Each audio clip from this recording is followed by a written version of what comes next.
오늘 우리에게 주신 하나님 말씀은 창세기 2장 1절에서 3절까지의 말씀입니다.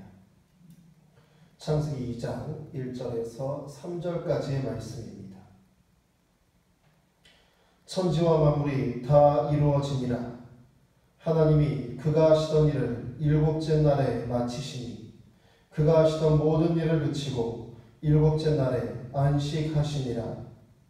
하나님이 그 일곱째 날을 복되게 하사 거룩하게 하셨으니 이는 하나님이 그 창조하시며 만드시던 모든 일을 마치시고 그날에 안식하셨음이니라. 아멘. 오늘의 말씀의 제목은 하나님의 고요와 영원을 경험하는 시간이라는 제목으로 하나님 말씀을 나누도록 하겠습니다. 사도 요한의 제자였으며 서머나 교회의 감독이었던 성자 폴리캅에 대한 이야기입니다. 어느 날 성자 폴리캅은 자고새 한 마리와 놀고 있었습니다. 그런데 그때 지나가는 사람이 그 모습을 보며 이렇게 조롱했습니다. 성자라는 분이 기도하지 않고 어떻게 새와 놀며 시간을 허비하고 있습니까? 그러자 성자 폴리캅은 빙그레 웃으며 이렇게 대답했다고 합니다. 활도 쓰지 않을 때는 줄을 풀어 놓아야지. 언제나 줄을 팽팽하게 메어두면 결국 활을 못 쓰게 되고 맙니다. 라고 말합니다. 그렇습니다. 쉼과 일은 뗄 수 없는 관계입니다. 일은 쉼을 불러내고 쉼은 일을 기다립니다.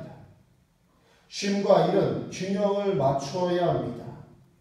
하지만 우리의 생활 속에서 부딪히는 가장 큰 문제는 일이 중요시 되는 것입니다.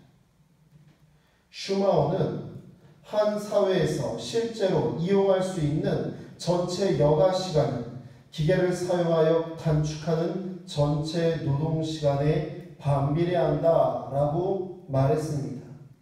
그렇습니다. 기술의 발전으로 인하여서 현대인들이 사용할 수 있는 여분의 시간이 있음에도 불구하고 그 시간은 자신의 욕망을 채우고 행복을 획득하기 위해서 더 많은 시간을 일하는 데 사용한다라는 것입니다.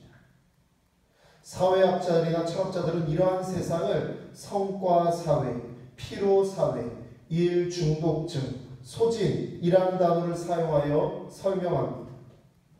일중독 증후군은 성별에 관계없이 우리나라 모든 직업군에 나타나는 일반적인 현상이라 합니다. 저도 보면 일중독입니다. 쉬는 걸 잘 하지 못합니다. 쉴 때 불안해하거나 일할 것을 생각합니다.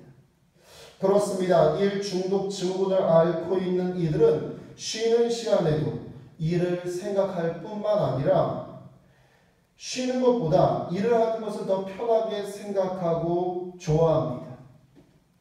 하지만 쉬지 않는다는 것은 결국 온전한 에너지 축적이 되지 못하게 되고 계속 방전되는 현상을 겪게 되면서 결국에는 큰 손해를 보게 된다라고 합니다. 오늘 말씀 보시면 태초에 하나님이 천지를 창조하실 때 모든 것을 다 창조하시고 하나님께서 마지막으로 안식하시는 모습을 보게 됩니다. 우리 1절 2절의 말씀을 다시 한번 읽겠습니다. 천지와 만물이 다 이루어지니라. 하나님이 그가 하시던 일을 일곱째 날에 마치시니 그가 하시던 모든 일을 그치고 일곱째 날에 안식하시니라. 아멘. 하나님은 피곤치 않으시고 우리를 눈동자같이 지키신다고 신명기에 말씀하고 계십니다. 그렇습니다. 하나님은 안식하실 이유나 필요가 없으십니다. 그럼에도 불구하고 하나님이 안식하신 이유는 바로 하나님의 형상인 우리 인간을 위해서입니다. 우리는 하나님이 아닙니다. 그래서 쉬지 않고 계속 달리면 결국에는 탈진하여 망하게 됩니다. 그래서 하나님은 이 세상 모든 만물을 다 창조하시고 안식까지, 쉼까지 마지막으로 창조하시면서 천지창조를 완성하셨습니다. 그렇습니다. 쉼, 휴식도 하나님의 존귀한 창조물인 것입니다. 그러므로 잘 쉬는 것은 나를 위해, 나의 사랑하는 가족을 위해, 사회를 위해, 교회 공동체를 위해, 그리고 하나님을 위해 너무나 중요한 결정입니다. 하지만 현대 사회에서는 일에 대한 가치는 과잉 긍정하면서도 쉼에 대한 가치는 초라하게 무시하는 경우가 참으로 많습니다. 한병철 박사는 일에서 벗어나지 못하고 일에 대해 과잉 긍정을 보이는 사람을 신경증 환자다라고 정의합니다. 그는 이런 사람들이 쉼없이 빠른 속도로 성취를 향해 달리는 삶이, 그러한 삶이 지배하는 성과 사회를 피로 사회라고 말합니다. 우리는 종종 잠을 많이 자고 여가 시간을 많이 가지는 것에 대해서 죄책감을 느낍니다. 이를 많이 한 것 때문에 죄책감을 느끼는 사람은 없어도 쉬는 것 때문에 죄책감을 느끼는 사람은 생각보다 많습니다. 특히 기독교인들은 느긋함과 쉼을 게으름으로 간주하며 죄책감을 느끼는 경우가 많습니다. 대부분 기독교인들은 부지런합니다. 새벽을 깨어 기도하고 일터에서 저녁에 집으로 가지 않고 예배 자리로 나와서 하나님 아버지를 만나면, 그리고 나서 집으로 돌아가니 신앙생활을 하지 않는 사람들에 비해서 부지런하고 성실하고 진실할 수밖에 없습니다. 하지만 이런 부지런함과 성실함이 과하게 되면 쉼과 휴식에 대해서 죄로 여기고 죄책감에 시달리는 경우가 많습니다. 우리의 매일의 삶의 자리, 인생 전체에 일과 쉼이 리듬에 맞추어서 균형을 이루어야 하는 것입니다. 하나님은 일이 삶의 목적이고 쉼은 삶의 수단이라고 절대 가르치지 않으십니다. 그래서 오늘 본문의 말씀을 우리에게 보여주고 계시는 것입니다. 안식하심으로 창조하심을 마무리하신 것을 보면 일보다 쉼이 우리의 삶의 중심이 된다는 것을 말씀하고 계십니다. 일은 영원한 안식, 천국을 향해 가는 노정일 뿐입니다. 오히려 쉼이 없으면 완성도 없음을 보여주고 있습니다.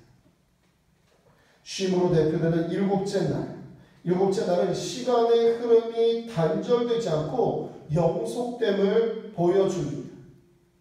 유대인들이 안식일과 영혼을 하나로 보는 이유가 바로 여기에 있습니다. 아브라함 햇셀은 랍비 하임에게 안식일의 쉼을 이렇게 표현했습니다.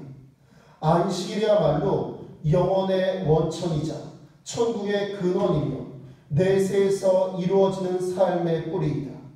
이 세상에 있는 동안 안식일의 맛을 음미할 줄 모르는 사람, 영생의 진가를 인정하지 않는 사람이 내세에서 영혼의 맛을 즐길 수 없다라고 말합니다. 진정한 쉼의 의미도 쉼도 경험하지 못한 사람은 하나님의 세계, 천국의 안식을 경험할 수 없다는 말로 풀이할 수 있습니다. 오늘 본문의 2장 2절에 안식하시니라로 번역된 히브리어 샤바트. 이 샤바트는 그치다, 중지하다 라는 뜻과 쉬다 라는 뜻을 가지고 있습니다. 그렇습니다. 안식일의 멈춤은 일 자체에 대한 멈춤이 아니라 경쟁과 성취까지도 멈추라 라는 것입니다. 월터 브루그만은 안식일을 저항이라고 보았습니다. 하나님이 쉬셨기 때문에 쉬는 것은 세상의 불안에 대한 저항, 세상의 강요에 대한 저항이며 배타주의와 과중한 일에 대한 저항이라는 것입니다. 무엇보다 일곱째 날을 설명하는 샤바트는 안식일을 설명하는 누후 그리고 헤니아흐와 밀접하게 연결되어 있습니다. 따라서 2장, 창세기 2장의 쉼은 일의 그침이나 단순한 쉼을 넘어서 온전한 행복, 영원한 행복을 나타냅니다. 하나님의 행복 가운데 인간이 참여하는 시간이 바로 진정한 쉼이자 안식이라는 말입니다. 그래서 아브라함 햇셀은 엿새 동안 창조가 이루어진 뒤에 우주에 무엇이 없었겠는가? 메누와 안식이 없었다. 안식일이 되자 메누와 안식이 왔다라고 말했습니다. 그렇습니다. 하나님께서 우리에게 더하신 쉼은 완성을 이루는 마지막 퍼즐입니다. 천천히 걸으면 걸을수록 주위에 있는 사물들을 더 자세하게 볼 수 있습니다. 속도를 줄이고 마침내 일을 그치면 자신의 존재를 볼 수 있습니다. 내 자신과 화해하고 내 정신이 내 안에서 편안할 때 비로소 나는 내 속에 거하시는 하나님의 임재를 체험할 수 있습니다. 하지만 쉬지 않고 계속 일에 치우치다 보면 내 자신을 보지 못하고 내 안에 계신 하나님을 만날 수가 없습니다. 세상은 시간을 사용해서 공간을 차지하는 것을 성공이라고 말합니다. 그러나 참된 성공은 자신의 생각, 자신의 시간 속에서 하나님을 경험하는 데에 있습니다. 자신에게 주신 시간을 하나님의 영으로 가득 채운 사람은 영혼을 획득하는 사람입니다. 안식일이 시간을 모습한 영이라면 쉼은 하나님의 자유와 평화 가운데 머무는 시간입니다. 사랑하는 성도들, 쉼은 믿음입니다. 우리는 쉼 가운데 자신의 내면을 찾고 하나님의 세계를 깊이 묵상할 수 있습니다. 우리가 하나님의 쉼 속에 머물면 머물수록 그분에 대한 신뢰는 깊어지게 되기 때문입니다.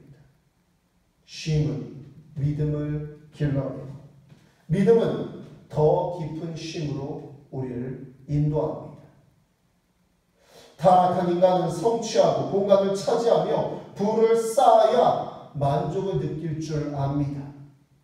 일주일에 6일이 아니고 7일을 일하면 더 많이 성취할 수 있고 더 많은 부를 누릴 수 있습니다.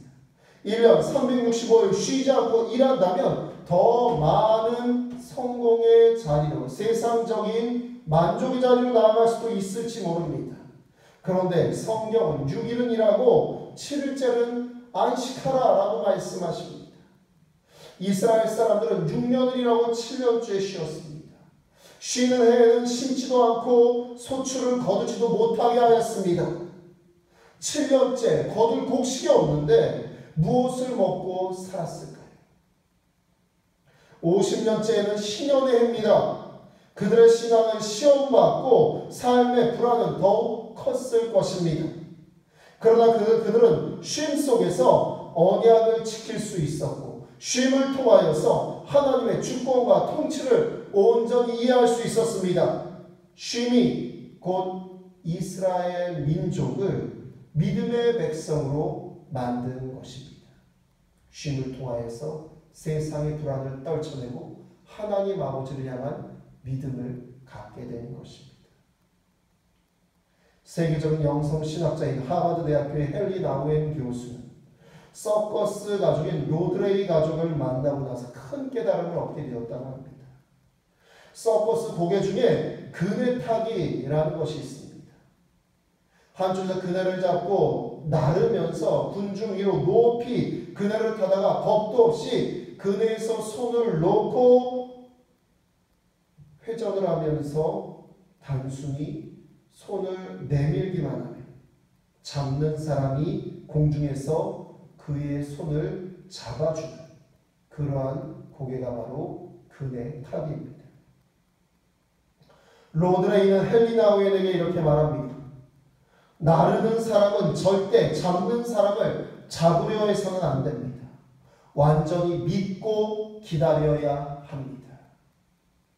사랑하는 성도님들, 우리의 영적인 삶은 어디에 있습니까? 우리의 손을 붙드시는 분은 누구십니까? 내가 그분의 손을 잡으려고 한다고 잡을 수 있을까요? 아닙니다. 그분이 날 잡아주심을 믿고 기다릴 때 하나님의 손을 잡게 되는 줄로 믿습니다. 그렇습니다. 우리는 쉼 안에서 하나님의 안식을 경험하고 온전히 그분을 믿을 수 있습니다. 우리가 하나님 안에서 온전한 쉼을 가질 때 우리 영혼은 하나님의 고요와 평안을 경험하게 됩니다. 사랑하는 성도님들, 휴가철입니다. 코로나로 말미암아 심각한 장맛비로 말미암아 사람들이 많은 곳을 가기는 부담되고 자연으로 나아가기도 사실 걱정이 됩니다. 이러할 때 우리는 어떻게 쉬어야 할까요? 분명히 쉼이 우리에겐 필요합니다. 이번 쉼은 정신없이 보내는 것이 아닌 하나님의 고요와 영혼을 경험하는 시간으로 사용해 보시면 어떠하시겠습니까? 폴 스티븐스는 이렇게 말했습니다.